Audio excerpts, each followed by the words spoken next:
బాగా జ్ఞాపకం పెట్టుకోండి నేను చెప్పే విషయం. మిగిలిన రోజులలో అయితే తప్పకుండా కొబ్బరికాయ కొట్టడం మంచిది. విఘ్నేశ్వర చతుర్థి నాడైతే కొబ్బరికాయ కొట్టడంతో పాటు దోసపండు నైవేద్యం పెట్టాలి. దోసపండు నైవేద్యం పెట్టకుండా విఘ్నేశ్వర చవితి వ్రతకల్పం చేయకూడదు. ఉండ్రాళ్ళు, కుడుములు అవి సరే, దానితో పాటు తప్పకుండా దోసపండు నైవేద్యం పెట్టి దోసపండు ముక్క ప్రసాదంగా అందరూ తీసుకోవాలి. అది విఘ్నేశ్వర వ్రతకల్పంలో అత్యంత ప్రధానం. ఎందువల్ల అంటారేమో, ఆయన గజముఖంతో ఉంటాడు. గజముఖంతో ఉన్న కారణం చేత ఉపాధి రీత్యా ఏనుగు లక్షణంగా దోసపండు మహాప్రీతిపాత్రంగా స్వీకరిస్తాడు. అందుకే దోసపండు తప్పకుండా నైవేద్యం పెట్టాలి. రెండు, దోసపండుకు ఒక ప్రసిద్ధి ఉంది. ఎప్పుడైనా సరే ఆయన బ్రహ్మజ్ఞానాన్ని పొందాడు, మోక్షం పొందాలి అని కోరిక ఉంటే దేనితో పోలిక చెప్తారంటే ఒక్క దోసపండుతోటి చెప్తారు. ఇంకా దేనితోటి పోలిక చెప్పరు. అందుకే ఓం త్రయంబకం యజామహే సుగంధిం పుష్టివర్ధనం ఉర్వారుకమివ బంధనాన్ మృత్యోర్ముక్షీయమమృతాత్ అని మృత్యుంజయ మహామంత్రం. అందులో దోసపండు తీగ నుంచి విడిపోయినట్లు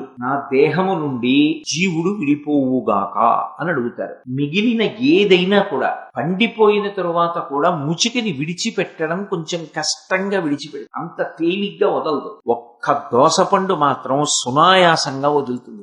ముచిక నుంచి దోసపండు ఎలా వదిలిపెడుతుందో నేను శరీరము వేరుగా చూసి బ్రహ్మజ్ఞానంతో అలా విడివడెదనుగాక అని అడగడానికి, ఆ మోక్షస్థితిని కోరుకోవడానికి దోసపండునే ప్రధానంగా మనం ఉపమానంగా పోలిగ్గా చెప్తాం.